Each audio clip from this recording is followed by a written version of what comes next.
شہنشاہ افراسیاب اپنے شاہی کمرے میں نہایت بے چینی سے ملکہ حیرت جادو کا انتظار کر رہا تھا، جو امرو یار کو ہلاک کرنے کے لیے دبانگ پہاڑی علاقے میں گئی ہوئی تھی۔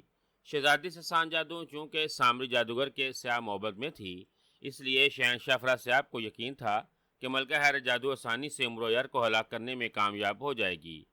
کتاب سامری نے ملکہ حیرت جادو کو بتا دیا تھا کہ امرو یار اس وقت دبانگ نامی پہاڑی علاقے میں ایک پہاڑی کے غار میں موجود ہے۔ ملکہ حیرت جادو نے اس پہاڑی کو تباہ کرنے کا ارادہ کر لیا تھا، جس کے غار میں امرو یار موجود تھا۔ اگر ملکہ حیرت جادو اپنے مقصد میں کامیاب ہو جاتی تو امرو یار ہزاروں ٹن وزنی پہاڑی کے نیچے ہمیشہ ہمیشہ کے لیے دفن ہو جاتا، اور یہ کام ملکہ حیرت جادو کے لیے کچھ مشکل نہیں تھا۔ ملکہ حیرت جادو کو گئے ہوئے کافی وقت گزر چکا تھا، اب تک اسے اس پہاڑی کو تباہ کر کے واپس لوٹ آنا چاہیے تھا، مگر یوں یوں وقت گزرتا جا رہا تھا اور ملکہ حیرت جادو واپس آنے کا نام نہیں لے رہی تھی۔ اس لیے شہنشاہ افراسیاب کی پریشانی بڑھتی ہی جا رہی تھی، اور کہیں ملکہ حیرت جادو الٹا اس امرو یار کی کسی عیاری کا شکار نہ ہو گئی ہو۔ شہنشاہ افراسیاب کو اچانک جیسے کوئی خیال آیا تو اس نے چونک کر پریشانی کے عالم میں بڑبڑاتے ہوئے کہا، امرو یار جیسے شیطان کو ہلاک کرنا اس قدر آسان ہوتا تو وہ اب تک میرے ہاتھوں سینکڑوں بار مر چکا ہوتا۔ ملکہ حیرت جادو یقیناً اس مکار یار امرو کی عیاری کا شکار ہو گئی ہے، اس لیے وہ ابھی تک واپس نہیں آئی۔ اوہ مجھے دیکھنا چاہیے ملکہ حیرت جادو کہاں ہے، بلکہ مجھے اسی وقت ملکہ حیرت جادو کی مدد کے لیے اس کے پاس پہنچنا چاہیے۔ ایسا نہ ہو کہ امرو یار عیاری کے جال میں پھنسا کر ملکہ حیرت جادو کو ہلاک کر دے۔ امرو یار کی وجہ سے میں پہلے ہی اپنی اکلوتی بیٹی کو کھو چکا ہوں، اگر ملکہ حیرت جادو کو کچھ ہو گیا تو میں کیا کروں گا؟ شہنشاہ افراسیاب پریشانی کے عالم میں بڑبڑاتا چلا گیا۔ اس سے پہلے کہ شہنشاہ افراسیاب وہاں سے غائب ہو کر ملکہ حیرت جادو کی مدد کے لیے وادی دبانگ میں جاتا، اچانک زمین پھٹی اور اس میں سے ایک طلسمی پتلا اچھل کر باہر آ گیا۔ اس پتلے کی شکل ملکہ حیرت جادو جیسی تھی۔ ملکہ حیرت جادو کے ہم شکل پتلے کو وہاں نمودار ہوتا دیکھ کر شہنشاہ افراسیاب کے پیروں تلے سے جیسے زمین نکل گئی۔ ملکہ حیرت جادو کا ہم شکل طلسمی پتلا اصل میں اس کا محافظ پتلا تھا۔ ملکہ حیرت جادو کی جان کو جب بھی کوئی خطرہ ہوتا تھا تو یہ ہم شکل پتلا فوراً ملکہ حیرت جادو کو اس خطرے سے نکال کر غائب ہو جاتا تھا، جس کی وجہ سے ملکہ حیرت جادو یقینی موت کا شکار ہونے سے بچ جاتی تھی۔ ملکہ حیرت جادو کا یہ ہم شکل پتلا ہمیشہ غائب رہتا تھا اور غیبی حالت میں ہی ملکہ حیرت جادو کی مدد کرتا تھا، مگر اب وہی ہم شکل پتلا زمین سے نکل کر شہنشاہ افراسیاب کے سامنے آ گیا تھا، جس کا مطلب تھا کہ ملکہ حیرت جادو ہلاک ہو گئی ہے، اور اس کا ہم شکل پتلا اکیلا ہی وہاں آ گیا تھا۔ ملکہ حیرت جادو کے پتلے، تم اکیلے کیوں آئے ہو؟ ملکہ حیرت جادو کہاں ہے؟ شہنشاہ افراسیاب نے حیرت اور خوف سے ملکہ حیرت جادو کے طلسمی پتلے کی طرف دیکھتے ہوئے کہا، ملکہ حیرت جادو زرد آگ کا شکار ہو گئی ہے آقا۔ ملکہ حیرت جادو کے ہم شکل طلسمی پتلے نے ملکہ حیرت جادو کی آواز میں کہا۔ اس کی بات سن کر شہنشاہ افراسیاب اس بری طرح سے اچھلا جیسے اس کے سر پر کسی نے پوری قوت سے گرز دے مارا ہو۔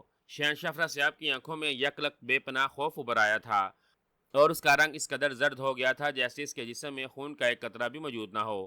ملکہ حیرت جادو زرد آگ کا شکار ہو گئی ہے؟ یہ تم کیا کہہ رہے ہو طلسمی پتلے؟ شہنشاہ افراسیاب نے ہکلاتے ہوئے کہا، آقا، ملکہ حیرت جادو نے امرو یار پر مہا شیطان کے گر سے حملہ کیا تھا۔ ملکہ حیرت جادو مہا شیطان کے گر سے امرو یار کو ہلاک کر کے اس کی ہڈیوں تک کا سرما بنا دینا چاہتی تھی، مگر جیسے ملکہ حیرت جادو نے امرو یار پر مہا شیطان کا گرز پھینکا، اسی وقت امرو یار نے اندھے جنگل کی نیلی جھیل کی دلدل میں موجود سرخ ناگن کا سرخ انڈا ملکہ حیرت جادو کو مار دیا۔ امرو یار سرخ انڈے سے ملکہ حیرت جادو کو مفلوج کرنا چاہتا تھا، مگر اتفاقاً ملکہ حیرت جادو کا پھینکا ہوا گرز اور امرو یار کا پھینکا ہوا سرخ انڈا فضا میں ہی ایک دوسرے سے ٹکرا گئے۔ آپ اچھی طرح سے جانتے ہیں کہ ماں شیطان اندھے جنگل کی نیلی جھیل کے دلدل کے سرخ ناگن سے کس قدر نفرت کرتے ہیں، خاص طور پر وہ سرخ ناگن کے سرخ انڈے کو دیکھنا بھی پسند نہیں کرتے۔ اس لیے جیسے ہی سرخ انڈا مہا شیطان کے گر سے ٹکرایا، اچانک ہر طرف خوفناک آگ بھڑک اٹھی۔ آگ اس قدر شدید اور خوفناک تھی کہ اس کی زرد سے نہ امرو یار بچ سکا اور نہ ہی ملکہ حیرت جادو کسی طرح اپنا بچاؤ کر سکی۔ اس شیطانی آگ نے آن کی آگ میں امرو یار اور ملکہ حیرت جادو کو جلا کر سیاہ کر دیا ہے۔ جتنی دیر میں ملکہ حیرت جادو کی مدد کو پہنچتا، اتنی دیر میں ملکہ حیرت جادو جل کر سیاہ ہو چکی تھی۔ ملکہ حیرت جادو کے ہم شکل پتلے نے تفصیل بتاتے ہوئے کہا، اور اس کی باتیں سن کر شہنشاہ افراسیاب کو یوں محسوس ہوا جیسے کسی نے اسے اٹھا کر پوری قوت سے نیچے پٹاخ دیا ہو۔ اس کا مطلب ہے کہ ملکہ حیرت جادو؟ شہنشاہ افراسیاب نے کھوئے کھوئے لہجے میں کہا، نہیں آقا، ملکہ حیرت جادو ابھی ہلاک نہیں ہوئی۔ شیطانی آگ نے انہیں جلا کر سیاہ ضرور کر دیا ہے، مگر اس سے پہلے کہ وہ پوری طرح سے جل کر راکھ ہو جاتی، میں نے اس کو اسی وقت آگ سے نکال لیا تھا۔ طلسمی پتلے نے جلدی سے کہا، او تو اب ملکہ حیر جادو کہاں ہے؟ ملکہ حیر جادو کے زندہ ہونے کا سن کر شہنشاہ افراسیاب نے قدرے سکون کا سانس لیتے ہوئے کہا، میں نے ملکہ حیر جادو کو سرخ دلدل کی تہ میں پہنچا دیا ہے۔ ملکہ حیر جادو کو 1 سال تک اس دلدل کی تہ میں رہنا ہوگا، تب ہی وہ پوری طرح سے صحت مند ہو سکے گی۔ اگر انہیں وقت سے پہلے سرخ دلدل سے نکال لیا گیا تو وہ کسی بھی طرح زندہ نہیں بچ سکیں گی۔ طلسمی پتلے نے جلدی سے کہا، 1 سال؟ او ملکہ حیر جادو کو 1 سال تک سرخ دلدل کی تہ میں رہنا پڑے گا؟ یہ تو بہت برا ہوا، بہت برا۔ شہنشاہ افراسیاب نے پریشان اور غمزدہ لہجے میں کہا، ملکہ حیر جادو کی زندگی کے لیے یہ بہت ضروری ہے آقا۔ طلسمی پتلے نے کہا، او نہیں، اور اس بدبخت عمرو یار کا کیا ہوا؟ شہنشاہ افراسیاب نے غصے سے جبڑے بھینچتے ہوئے کہا، جس وقت میں نے ملکہ حیر جادو کو خوفناک آگ سے نکالا تھا اسی وقت عمرو یار پوری طرح سے آگ کی لپیٹ میں گر چکا تھا۔ اب تک تو عمرو یار کی ہڈیاں بھی جل کر راکھ ہو چکی ہوں گی۔ طلسمی پتلے نے جواب دیا، کاش کہ ایسا ہو گیا ہو۔ ایک بار، صرف ایک بار عمرو یار کی موت کی تصدیق ہو جائے تو میں طلسم ہو شربا میں کئی روز تک جشن مناؤں گا۔ شہنشاہ افراسیاب نے کہا، اگر آپ حکم دے تو میں عمرو یار کی موت کی تصدیق کر لوں۔ طلسمی پتلے نے کہا، او ہاں، جاؤ جلدی کرو، معلوم کرو کہ عمرو یار زندہ ہے یا واقعی اس شیطانی آگ کا شکار ہو کر ہمیشہ کے لیے جہنم واصل ہو چکا ہے۔ شہنشاہ افراسیاب نے چونک کر کہا۔ طلسمی پتلے نے اس بات میں سر ہلایا اور پھٹی ہوئی زمین میں اتر گیا۔ کچھ ہی دیر بعد وہ دوبارہ زمین سے نکل کر باہر آ گیا۔ کیا ہوا؟ شہنشاہ افراسیاب نے اسے زمین سے نکلتا دیکھ کر بے تابی سے پوچھا۔ میں نے پوری تصدیق کر لی ہے آقا، شیطانی آگ میں عمرو یار بری طرح سے جل کر بزم ہو چکا ہے۔ طلسمی پتلے نے کہا، اور شہنشاہ افراسیاب خوشی کے مارے اچھل پڑا۔ کیا تم سچ کہہ رہے ہو؟ کیا واقعی عمرو یار جیسا یار شیطانی آگ کا شکار ہو کر ہلاک ہو گیا ہے؟ شہنشاہ افراسیاب نے خوشی سے تقریباً چیختے ہوئے کہا، ہاں آقا، میں نے اپنی آنکھوں سے عمرو یار کی جلی ہوئی ہڈیاں دیکھی ہیں، وہ اصلی انسانی ہڈیاں تھیں۔ اس وقت وادی دبانگ میں سوائے ملکہ حیر جادو اور عمرو یار کے تیسرا کوئی انسان موجود نہیں تھا۔ ملکہ حیر جادو کو تو میں وہاں سے اٹھا کر سرخ دلدل کی تہ میں پہنچا دیا تھا، وہاں جلنے والی ہڈیاں عمرو یار کے سوا اور کسی کی ہو نہیں سکتی۔ طلسمی پتلے نے وسوخ سے کہا، اور اس کی بات سن کر شہنشاہ افراسیاب کا چہرہ فرط مسرت سے سرخ ہوتا چلا گیا۔ عمرو یار ہلاک ہو گیا، عمرو یار ہلاک ہو گیا، میرا سب سے بڑا دشمن آگ میں جل کر ہلاک ہو گیا ہے، ہا ہا ہا، یہ میری زندگی کی سب سے بڑی خوشخبری ہے، آج میں بے حد خوش ہوں، جاؤ تم جاؤ۔ شہنشاہ افراسیاب نے خوشی سے بھرپور لہجے میں کہا۔ طلسمی پتلے نے شہنشاہ افراسیاب کو نہایت مؤدبانہ انداز میں سلام کیا اور دوبارہ زمین میں سما گیا۔ اس کے زمین میں سماتے ہی زمین برابر ہو گئی۔ جیسے ہی طلسمی پتلا غائب ہوا اور زمین برابر ہو گئی، شہنشاہ افراسیاب نے زور سے تالی بجائی۔ اسی لمحے ایک دربان اندر آ گیا۔ اس نے جھک کر شہنشاہ افراسیاب کو سلام کیا، جاؤ وزیر اعظم کو بلاؤ۔ شہنشاہ افراسیاب نے دبنگ لہجے میں کہا تو دربان مؤدبانہ انداز میں سر ہلا کر الٹے قدموں واپس چلا گیا۔ تھوڑی ہی دیر میں وزیر اعظم وہاں آ گیا تو شہنشاہ افراسیاب نے اسے عمرو یار کی ہلاکت کی خوشی میں سارے طلسم ہوشربا میں چراغاں کرنے اور جشن منانے کا حکم دینے لگا۔ عمرو یار کی ہلاکت کا سن کر شہنشاہ افراسیاب اس قدر خوش ہو رہا تھا کہ اس کا دل چاہ رہا تھا کہ وہ بے اختیار ہو کر ناچنا شروع کر دے۔ عمرو یار آنکھیں کھولو، عمرو یار۔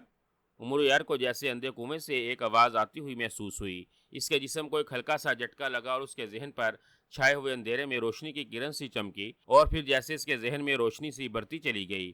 ہوش میں آؤ عمرو۔ عمرو کو ایک بار پھر مانوس سی آواز سنائی دی اور عمرو نے جلدی سے آنکھیں کھول دیں۔ پھر وہ خود کو ایک پہاڑی غار میں پا کر چونک اٹھا اور ایک جھٹکے سے اٹھ کر بیٹھ گیا۔ اس کے قریب اس کی زنبیل کا محافظ بونا موجود تھا۔ وہ مانوس آواز اسی محافظ بونے کی تھی۔ یہ میں یہاں کیسے آ گیا؟ میں تو ملکہ حیر جادو کے ساتھ وادی دبانگ میں تھا۔ اور عمرو نے حیرت زدہ لہجے میں کہا، میں تمہیں یہاں لایا ہوں آقا۔ محافظ بونے نے کہا، او تم، مگر وہ آگ، وہ کس قدر خوفناک آگ تھی، یوں لگتا تھا کہ جیسے اس خوفناک آگ میں جل کر میرا سارا وجود بزم ہو گیا ہو۔ عمرو نے خوف سے پھرپھری لیتے ہوئے کہا، وہ شیطانی آگ تھی آقا، اگر میں آپ کو بر وقت اس آگ سے نہ نکال لاتا تو واقعی وہ آگ آپ کو جلا کر راکھ بنا چکی ہوتی، محافظ بونے نے کہا۔ محافظ بونے کی بات سن کر عمرو یار کا چہرہ خوف سے پیلا پڑ گیا تھا۔ مگر وہ کیسی آگ تھی؟ ملکہ حیر جادو نے مجھ پر جادوئی گرز پھینکا تھا، میں نے جواباً اس پر جگال جادوگر سے حاصل کیا ہوا سرخ کنڈا پھینکا تھا، جس سے ملکہ حیر جادو مفلوج ہو جاتی، میں اسے مفلوج کر کے اپنی زنبیل میں قید کرنا چاہتا تھا۔ عمرو نے کہا، آپ نے جگال جادوگر سے جو سرخ انڈا حاصل کیا تھا وہ اصل میں ایک سرخ ناگن کا انڈا تھا آقا۔ آپ نے اس انڈے کو ملکہ حیر جادو کو مفلوج کرنے اور اس کا گرز روکنے کے لیے اس پر پھینکا تھا۔ آپ کا خیال تھا کہ جیسے ہی سرخ انڈا پھٹے گا ملکہ حیرت جادو ساکت ہو جائے گی اور اس کا کوئی بھی چلایا ہوا جادو آپ پر اثر نہیں کر سکے گا، مگر ایسا نہیں ہوا۔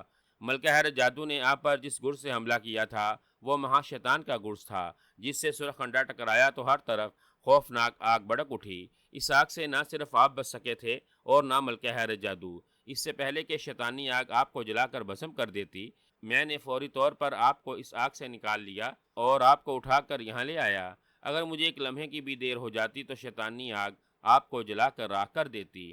آپ کو شیطانی آگ سے نکال کر یہاں لانے کے بعد میں نے عین اس جگہ طلسم و شربا کے ایک جادوگر کو وہاں پہنچا دیا تھا جو آپ کی جگہ اس شیطانی آگ میں جل کر کوئلہ بن گیا تھا۔ اگر میں ایسا نہ کرتا تو شیطانی آگ کے اثرات آپ پر باقی رہتے اور آپ کا جسم اس قدر جلس جاتا کہ آپ مہینوں تک بستر سے نہ اٹھ پاتے۔ میں نے یہ کام لمحوں میں کیا تھا، محافظ بونے نے کہا۔ او، اس کا مطلب ہے میں ایک بار پھر یقینی اور خوفناک موت سے بچ گیا ہوں، امرو نے ہونٹ چباتے ہوئے کہا۔ ہاں، اس بار واقعی آپ بال بال بچے ہیں آقا، محافظ بونے نے اس بات میں سر ہلا کر کہا۔ او نہیں، ابھی میں نے پتال کا سفر شروع بھی نہیں کیا اور میں اس قدر مشکلات میں گرا ہوا ہوں۔ پتال میں جا کر میرا نہ جانے کیا حشر ہونے والا ہے۔ میں نے شہزادی سسان جادو کو سیاہ محبت سے واپس لانے کی مہم حاصل کر کے واقعی بہت بڑی غلطی کی ہے، امرو نے پریشانی کے عالم میں کہا۔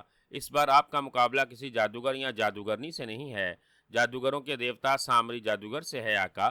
اس کا طلسمات کا بچھایا ہوا جال واقعی بے حد خوفناک ہے، محافظ بونے نے کہا۔ تو پھر تم ہی بتاؤ محافظ بونے، میں کیا کروں؟ کیا میں اس مہم سے دستبردار ہو جاؤں؟ امرو نے ضد ہوتے ہوئے کہا۔ اب یہ آپ کے لیے ممکن نہیں ہے آقا، آپ عملی طور پر اس مہم میں داخل ہو چکے ہیں۔ قادس جادوگر اور باجنگ بونا جو سیاہ محبت کے محافظ ہیں، انہیں آپ اپنی زنبیل میں قید کر چکے ہیں۔ اگر آپ اس مہم سے دستبردار ہونے کی کوشش کریں گے تو وہ دونوں خود بخود زنبیل سے آزاد ہو جائیں گے اور اس وقت تک وہ دونوں آپ کا پیچھا نہیں چھوڑیں گے جب تک وہ آپ کو ہلاک نہ کر دیں، محافظ بونے نے کہا۔ اگر میں ان دونوں کو زنبیل سے نکال کر ہلاک کر دوں تو؟ امرو نے کہا۔ نہیں آقا، ان دونوں کو آپ کسی بھی صورت میں ہلاک نہیں کر سکتے۔ قادس جادوگر اور بجنگ بونا اس وقت ہلاک ہوں گے جب آپ سامری جادوگر کے سیاہ محبت میں اس کے بت اور سرخ شیطانی کھوپڑی کو تباہ کریں گے، محافظ بونے نے کہا۔ تو امرو یار نے بے اختیار ہونٹ بھینچ لیے۔ او نہیں، اس بار میں واقعی شدید مشکلات میں پھنس گیا ہوں، امرو نے سر جھٹک کر کہا۔ ان مشکلات سے نکلنے کے لیے آپ کو اپنی مہم ہر حال میں پوری کرنا پڑے گی، محافظ بونے نے کہا۔ او ہاں، تم نے بتایا تھا کہ سرخ انڈے اور مہا شیطان کے گرز آپس میں ٹکرانے کی وجہ سے جو شیطانی آگ پیدا ہوئی تھی اس سے ملکہ حیرت جادو بھی نہیں بچ سکی تھی، اس کا کیا ہوا؟ کیا وہ اس شیطانی آگ میں جل کر بزم ہو گئی ہے؟ امرو نے چونک کر پوچھا۔ ملکہ حیرت جادو آگ میں جل کر ہلاک ہونے سے تو بچ گئی ہے آقا، البتہ اس کا رنگ اس آگ کی وجہ سے سیاہ ہو چکا ہے۔ ملکہ حیرت جادو کا ہم شکل پتلا اسے سرخ دلدل کی تہ میں لے گیا ہے۔ ملکہ حیرت جادو کو پورا 1 سال اس دلدل کی تہ میں گزارنا ہوگا، تب کہیں جا کر وہ تندرست ہوگی۔ اگر 1 سال سے پہلے ملکہ حیرت جادو نے سرخ دلدل سے باہر نکلنے کی کوشش کی یا اسے کسی نے باہر نکال لیا تو اس کا جسم اسی وقت گل سڑ جائے گا، محافظ بونے نے کہا۔ بہت خوب، اس کا مطلب ہے اب میرے لیے میدان صاف ہے، مجھے فوری طور پر پتال کے سفر کے لیے روانہ ہونا چاہیے، امرو نے جلدی سے کہا۔ اس وقت یہی آپ کے لیے بہتر ہے آقا، محافظ بونے نے کہا۔ ٹھیک ہے، تم مجھے بتاؤ قادس جادوگر کا محل کہاں ہے؟ مجھے شہزادی سورنگ پری کے کہنے کے مطابق سب سے پہلے قادس جادوگر بن کر اس کے محل پر قبضہ کرنا ہوگا۔ جب تک میں قادس جادوگر نہیں بنوں گا اس وقت تک میں پتال کے 7 دروازوں کی چابیاں جادوگر بونوں سے حاصل نہیں کر سکوں گا، امرو نے کہا۔ آقا، آپ اس وقت وادی کلاغ میں ہیں، جو یہ غار ہے یہ سیدھا قادس جادوگر کے محل کی طرف جاتا ہے۔ آپ جلد سے جلد قادس جادوگر کا روپ بدل لیں اور غار کے اندر چلے جائیں۔ غار کے آخری سرے پر جہاں غار بند ہو جاتا ہے وہاں آپ کو ایک بہت بڑی اور گول چٹان نظر آئے گی، اس چٹان پر ایک نیلے رنگ کی مکڑی کا نشان بنا ہوا ہے۔ آپ قادس جادوگر کے روپ میں اس نیلی مکڑی کے نشان پر اپنا دایاں ہاتھ رکھیں تو گول چٹان وہاں سے غائب ہو جائے گی اور آپ کو قادس جادوگر کا محل دکھائی دے جائے گا۔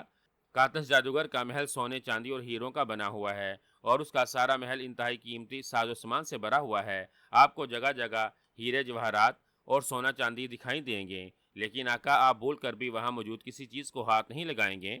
قادس جادوگر کے محل کی ہر چیز صاف نظروں کا فریب ہے، اگر آپ نے وہاں موجود کسی چیز کو بھی چھونے کی کوشش کی تو آپ فوری طور پر اپنی اصلی شکل و صورت میں آ جائیں گے۔ جیسے ہی آپ اپنی اصل شکل میں آئیں گے محل میں موجود قادس جادوگر کے خفیہ محافظ اسی لمحے آپ کو ہلاک کر دیں گے۔ ان محافظوں سے بچنے کے لیے نہ میں آپ کی کوئی مدد کر سکوں گا اور نہ زنبیل کی کوئی کراماتی چیز آپ کا ساتھ دے سکے گی، اور نہ ہی غیبی محافظوں سے بچانے کے لیے شہزادی سورنگ پری اس محل میں آ سکے گی۔ شہزادی سورنگ پری نے آپ کو جو ہدایت دی تھیں وہ میں ایک بار پھر آپ کے سامنے دہرا رہا ہوں، تاکہ کاتش جادوگر کے محل میں آپ کو کوئی معمولی سی بھی غلطی نہ کر سکیں۔ یہ سب کہہ کر محافظ بونا ایک لمحے کے لیے خاموش ہوا، پھر اس نے عمرو یار سے مخاطب ہو کر کہا، آقا، آپ کاتش جادوگر کے محل میں جا کر وہاں کسی چیز کو ہاتھ نہیں لگائیں گے اور نہ کسی سے کوئی بات کریں گے، یہاں تک کہ آپ کو سامری جادوگر کا سایہ بھی پکارے آپ اس سے بھی کوئی بات نہیں کریں گے۔ محل میں جا کر آپ کو ان 7 کمروں کو تلاش کرنا ہوگا، جن کے رنگ الگ الگ ہیں۔ ہر کمرے کے فرش پر آپ کو ایک جادوگر بونے کی تصویر بنی ہوئی ملے گی۔ آپ اس جادوگر بونے کی تصویر کے دونوں پیروں پر اپنے پاؤں رکھیں گے۔ جیسے ہی آپ بونے کے پیروں پر اپنے پاؤں رکھیں گے، جادوگر بونے کی آنکھیں زندہ ہو جائیں گی۔ وہ آپ کو کسی غلط جادوگر کے نام سے پکارے گا، مگر آپ اس سے کہیں گے کہ آپ اس کے آقا کاتش جادوگر ہیں۔ پھر آپ اس جادوگر بونے کا نام لے کر اسے حکم دیں گے کہ وہ اس کے سامنے آ جائے۔ جب آپ جادوگر بونے کو اس کے اصل نام سے پکاریں گے تو جادوگر بونا اسی وقت آپ کے سامنے ظاہر ہو جائے گا۔ جیسے ہی جادوگر بونا آپ کے سامنے ظاہر ہوگا، آپ اس کو حکم دیں گے کہ وہ پتال کے دروازے کی چابی آپ کو دے دے۔ جہاں آپ کو 2 باتوں کا خیال رکھنا ہوگا۔ جس جادوگر بونے کو آپ اس کے اصلی نام سے پکار کر سامنے لائیں گے، آپ اس سے پتال کے اسی دروازے کی چابی طلب کریں گے جس کی چابی اس جادوگر بونے کے پاس ہوگی۔ مثلا ایک جادوگر بونے کا نام ہالو بونا ہے، اس کے پاس پتال کے تیسرے دروازے کی چابی ہے جو مکڑی کی ہے۔ اگر آپ نے اسے پتھر کی یا فولادی چابی مانگ لی تو آپ اسی لمحے میں جل کر ہلاک ہو جائیں گے۔ دوسری بات جس کا آپ کو خیال رکھنا ہے وہ یہ ہے کہ وہ بونا چابی آپ کے حوالے کر کے فوراً وہاں سے غائب ہو جائے گا، مگر آپ کو وہاں اس وقت تک کمرے میں کھڑا رہنا ہوگا جب تک جادوگر بونا دوبارہ آپ کے سامنے ظاہر نہ ہو جائے۔ جادوگر بونا آپ کے سامنے دوبارہ ظاہر ہو کر آپ کو دوسری چابی دیتے ہوئے کہے گا، اس نے پہلے جو چابی دی تھی وہ غلط تھی، اصلی چابی اب میں آپ کو دے رہا ہوں۔ آپ اس سے دوسری چابی لے کر اسی وقت اسے واپس لوٹا دیں گے اور اسے کہیں گے کہ یہ نکلی چابی ہے، پہلی چابی ہی اصلی چابی ہے۔ جیسے ہی آپ کہیں گے اسی لمحے جادوگر بونا جل کر راکھ بن جائے گا، تب آپ اس کمرے سے نکلیں۔ اسی طرح 7 کمروں میں آپ کے ساتھ یہی عمل دہرایا جائے گا۔ جب آپ 7ویں چابی حاصل کر لیں گے تب آپ کاتش جادوگر کے شاہی کمرے میں چلے جانا۔ کاتش جادوگر کے شاہی کمرے میں جا کر آپ 3 بار تالی بجائیں گے تو آپ کے سامنے خوبصورت پری آ جائے گی۔ آپ اس پری سے کہنا کہ وہ اس کمرے کو پلٹ دے۔ پری جس کا نام ہکارا پری ہے اسی وقت کمرے کی دیواریں، چھت اور فرش پلٹ دے گی اور آپ کے سامنے مٹی کا فرش آ جائے گا۔ فرش کے عین وسط میں آپ کو ایک دروازے کا چوکٹا دکھائی دے گا جس پر مٹی کا تالا لگا ہوا ہوگا۔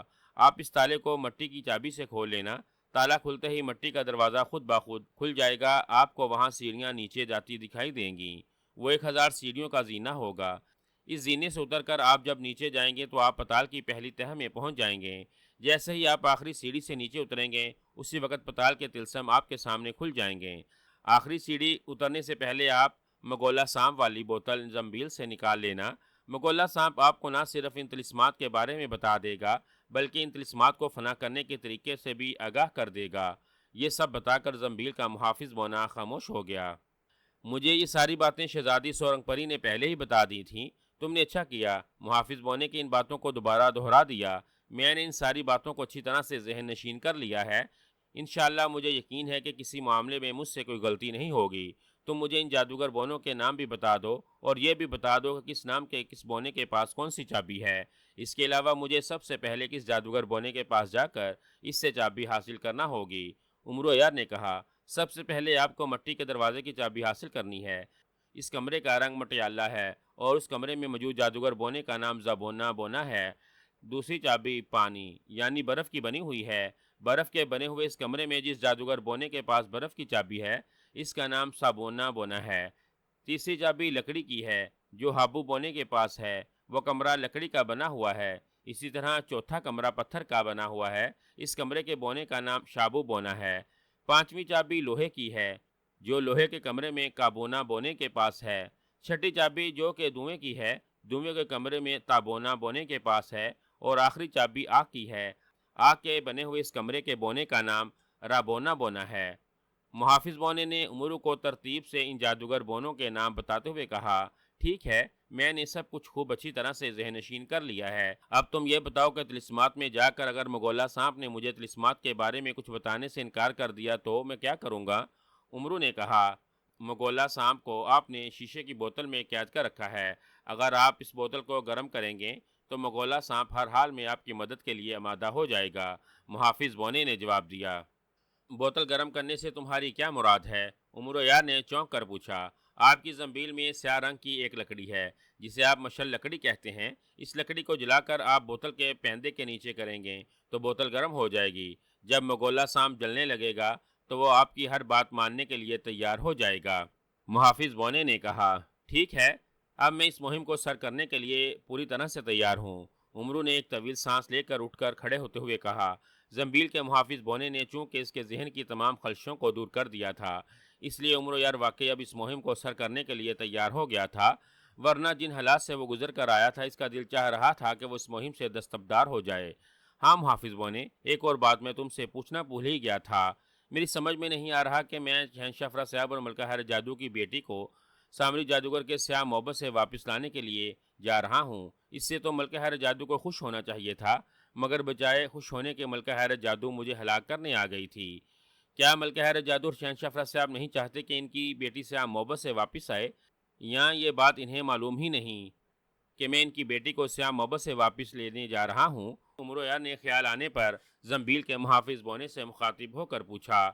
ملکہ حیرت جادو اور شہنشاہ فرا صاحب کو اس بات کا پتہ ہے آقا کہ آپ ان کی بیٹی کو سیاہ محبت سے واپس لانا چاہتے ہیں، مگر آپ کو ہلاک کرنے کا حکم ملکہ حیرت جادو کو سامری جادوگر کے سائے نے دیا تھا۔ سامری جادوگر کی روح جو اپنے آپ ہی بت میں محصور ہے، بت کے ٹوٹنے سے آزاد ہو جائے گی اور اسے انتہائی اذیت ناک عذاب بھگتنے پڑیں گے۔ شہنشاہ فرا صاحب اور ملکہ حیرت جادو کو یہ غلط فہمی ہو گئی تھی، اگر وہ آپ کو ہلاک کرنے میں کامیاب ہو جاتے ہیں تو سامری جادوگر کی روح ان سے خوش ہو جائے گی، اور ہو سکتا ہے آپ کی ہلاکت کی خوشی میں سامری جادوگر کی روح خود ہی شہزادی سسان جادو کو سیاہ محبت سے آزاد کر کے ان کے پاس واپس بھیج دے، محافظ بونے نے کہا۔ او تو یہ بات ہے، عمرو نے سمجھ جانے والے انداز میں سر ہلا کر کہا۔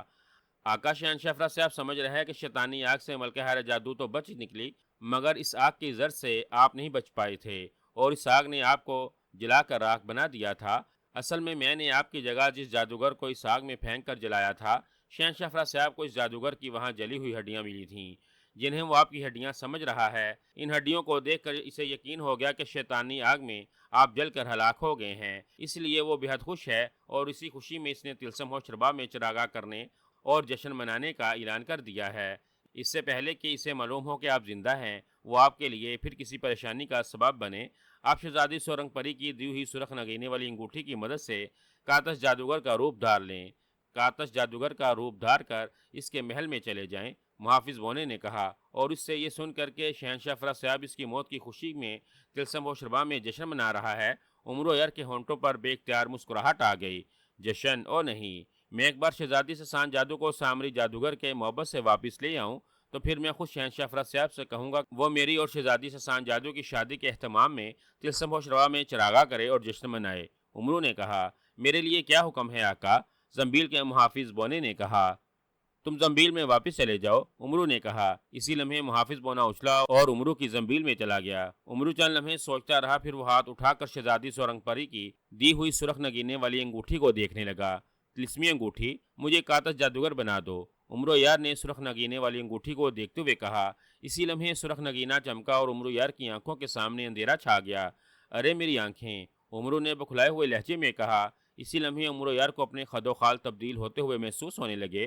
وہ اپنی جگہ ساکت ہو گیا تھا اور سمجھ گیا کہ سرخ نگینے والی انگوٹھی نے اپنا عمل شروع کر دیا ہے، شاید اسی وجہ سے اس کی آنکھوں کے سامنے پردہ ڈال دیا گیا تھا۔ اب اس پردے کی آڑ میں اس کے خد و خال بدل رہے تھے اور وہ عمرو یار سے کاتش جادوگر کا روپ دھار رہا تھا۔ چند لمحوں تک عمرو یار کو اپنے جسم میں تبدیلی ہوتی ہوئی معلوم ہوتی رہی، پھر جس طرح اچانک اس کی آنکھوں کے سامنے اندھیرا آیا تھا اسی طرح اچانک وہ دور ہو گیا۔ عمرو نے چونک کر دیکھا تو یہ دیکھ کر وہ واقع حیران رہ گیا کہ اس کی شکل و صورت اور اس کے ہاتھوں کے ساتھ ساتھ اس کا سارا جسم کاتش جادوگر جیسا بن چکا تھا، یہاں تک کہ عمرو یار نے جس کاتش جادوگر کو اپنی زنبیل میں قید کیا تھا اس وقت اس نے جو لباس پہن رکھا تھا بالکل ویسا ہی لباس عمرو یار کے جسم پر آ گیا تھا۔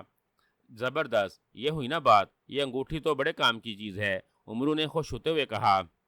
عمرو نے مڑ کر دیکھا، غار کا دہانہ اس سے کچھ ہی دور تھا، جبکہ دوسری طرف غار دور تک ہی اندر جاتا ہوا دکھائی دے رہا تھا۔ عمرو نے دل میں اللہ تعالیٰ کو یاد کیا اور غار کے اندرونی حصے کی طرف قدم اٹھانے لگا۔ غار آگے جا کے مڑ گیا تھا۔ عمرو یار یوں یوں آگے بڑھتا جا رہا تھا۔ غار تنگ اور تاریک ہوتا جا رہا تھا۔ عمرو نے زنبیل سے ایک سیاہ رنگ کی چھوٹی سی لکڑی نکال لی تھی۔ اس لکڑی کا نام مشل لکڑی تھی۔ لکڑی کے سرے پر آگ جل رہی تھی، جس کی روشنی میں عمرو کو غار میں چلنے میں کوئی دشواری نہیں ہو رہی تھی۔ غار شیطان کی آنت کی طرح لمبا تھا، مگر عمرو نے ہمت ہارنا سیکھا ہی نہیں تھا۔ وہ مسلسل آگے بڑھتا رہا۔ مسلسل اور کافی دیر تک چلنے کے بعد آخرکار عمرو یار آخری سرے تک پہنچ گیا۔ غار کے سرے پر واقع ایک گول اور بہت بڑا پتھر دکھائی دے رہا تھا۔ یوں لگ رہا تھا جیسے غار کے اس دہانے پر خاص طور پر اس گول پتھر کو رکھ کر غار بند کیا گیا ہو۔ عمرو مشل لکڑی لیے ہوئے اس گول پتھر کے قریب آ گیا۔ پتھر پر ایک جگہ نیلے رنگ کی مکڑی بنی ہوئی تھی۔ عمرو نے اپنا دایاں ہاتھ اس مکڑی کے نشان پر رکھ دیا۔ جیسے ہی عمرو نے نیلی مکڑی کا نشان ہاتھ پر رکھا، اچانک ایک جماکہ ہوا اور گول پتھر جس نے غار کے دہانے کو بند کر رکھا تھا، دھواں بن کر وہاں سے غائب ہو گیا۔ دہانے سے جیسے ہی گول پتھر غائب ہوا، غار اچانک تیز روشنی سے بھر گیا تھا۔ غار کے دوسری طرف ایک وسیع و عریض اور نہایت خوبصورت وادی تھی، جہاں ہر طرف سرسبز درخت، پھول اور بیل بوٹے دکھائی دے رہے تھے۔ ان پھل پھولوں کے بوٹوں کے وسط میں عمرو یار ایک بہت بڑا اور انتہائی عالیشان محل دکھائی دینے لگا، جس کے بڑے بڑے گنبد اور کلکس دور سے ہی چمکتے دکھائی دے رہے تھے۔ محل سنہری رنگ کا تھا۔ سامنے محل کی طرف جانے کے لیے سنگ مرمر کا ایک نہایت خوبصورت راستہ بنا ہوا دکھائی دے رہا تھا، جس کے دائیں بائیں خوبصورت اور رنگ برنگے پھول کھلے ہوئے تھے۔ ان پھولوں کی دوسری طرف خوبصورت فوارے تھے، جن سے رنگ برنگا پانی اچھل رہا تھا۔ وہ منظر اس قدر حسین تھا کہ عمرو یار اس منظر میں کھو سا گیا تھا۔ سنگ مرمر کے راستے پر دائیں بائیں چھوٹے چھوٹے چبوترے بنے ہوئے تھے، جن پر دور تک طلسمی محافظ پتلے کھڑے نظر آ رہے تھے۔ ان طلسمی پتلوں کے ہاتھوں میں بڑے بڑے نیزے تھے۔ ان کے علاوہ اس راستے پر اور محل کے ارد گرد بے شمار جادوئی پتلے چلتے پھرتے دکھائی دے رہے تھے۔ بہت خوب، قاتل جادوگر نے رہنے کے لیے اپنے لیے یہاں واقعی جنت بنا رکھی ہے۔ عمرو کے منہ سے بے اختیار نکلا۔ وہ چند لمحے سر اٹھا کر چاروں طرف دیکھتا رہا، پھر آگے بڑھ آیا۔ جیسے ہی عمرو آگے بڑھا، ایک بار پھر جماکہ ہوا اور اس غار کے دہانے پر پھر وہی گول پتھر نمودار ہوا، جو عمرو یار کا ہاتھ لگتے ہی غائب ہو گیا تھا۔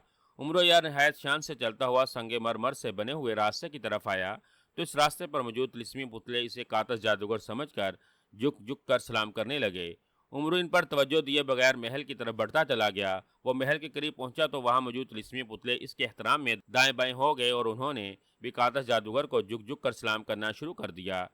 محل کا دروازہ سونے کا تھا اور اس پر بڑے بڑے اور نہایت خوبصورت ہیرے جڑے ہوئے تھے، جن سے رنگ برنگی اور نہایت خوبصورت روشنیاں پھوٹ رہی تھیں۔ اتنے بڑے بڑے اور رنگ برنگی روشنیاں بکھیرنے والے ہیروں کو دیکھ کر عمرو یار کے منہ سے پانی بھر آیا تھا۔ اس کا دل چاہ رہا تھا کہ وہ ان ہیروں پر جھپٹ پڑے اور انہیں نوچ نوچ کر اپنی صدا کی بھوکی زنبیل میں ڈال لے، مگر وہ دل پر جبر کیے رہا، کیونکہ شہزادی سورنگ پری اور زنبیل کے محافظ بونے نے بڑی سختی سے اسے قاتل جادوگر کے محل کی کسی چیز کو ہاتھ لگانے سے منع کیا تھا۔ محافظ بونے نے عمرو یار کو بتا دیا تھا کہ یہ سب کچھ صرف نظروں کا فریب تھا۔ محل اور محل کی ہر چیز جادوئی تھی، جن کو حاصل کرنے کا کوئی فائدہ نہیں تھا، الٹا اس سے عمرو یار جل کر بزم ہو سکتا تھا۔ عمرو جیسے ہی سونے کے بنے ہوئے محل کے بڑے پھاٹک نما دروازے کے قریب پہنچا، اسی لمحے دروازہ خود بخود کھلتا چلا گیا۔ یوں ہی دروازہ کھلا اور عمرو کی نظر محل پر پڑی۔ اس کی آنکھیں کھلی کی کھلی رہ گئیں۔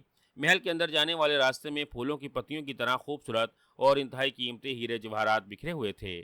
محل میں موجود سارا سامان سونے چاندی اور ہیرے جواہرات کا تھا۔ عمرو یار ان سب چیزوں کو آنکھیں پھاڑ پھاڑ کر دیکھنے لگا۔ محل میں انتہائی خوبصورت پریاں موجود تھیں۔ عمرو آگے بڑھا تو ان پریوں نے جھک جھک کر عمرو یار کو قاتل جادوگر سمجھ کر سلام کرنا شروع کر دیا۔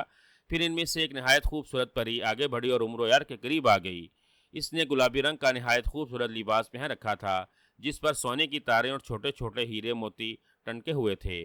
پری انتہائی نفیس اور قیمتی زیورات سے آراستہ تھی۔ اس کے سر پر ہیروں کا بنا ہوا ایک نہایت خوبصورت تاج بھی تھا۔ یہی نہیں، محل میں نظر آنے والی ہر کنیز اور ہر پری سونے چاندی اور ہیرے جواہرات کے زیورات سے آراستہ تھی۔ یوں لگ رہا تھا جیسے قاتل جادوگر ساری دنیا کے خزانے اکٹھے کر کے اس محل میں لے آیا ہو۔ محل کے در و دیوار، ستون، استعمال کی ہر چیز سونے چاندی کی تھی۔ اگر وہ ساری چیزیں اصلی ہوتی، عمرو یار ان کو اٹھا کر اپنی زنبیل میں ڈال لیتا تو اس کی آنے والی سینکڑوں نسلیں ہزاروں سال تک عیش و آرام کی زندگی بسر کر سکتی تھیں۔ اے کاش یہ سب کچھ اصلی ہوتا، عمرو نے دل ہی دل میں تعصب بھرے لہجے میں کہا۔ گلابی لباس والی خوبصورت پری کے ہاتھوں میں پھولوں کا ایک دستہ تھا۔ وہ عمرو یار کے سامنے آ کر رکوع کے بل جھک گئی تھی۔ تشاکی پری آقا قاتل جادوگر کی خدمت میں سلام پیش کرتی ہے اور پھولوں کا یہ گلدستہ کنیز آقا کی خدمت میں حقیر نذرانے کے طور پر لائی ہے۔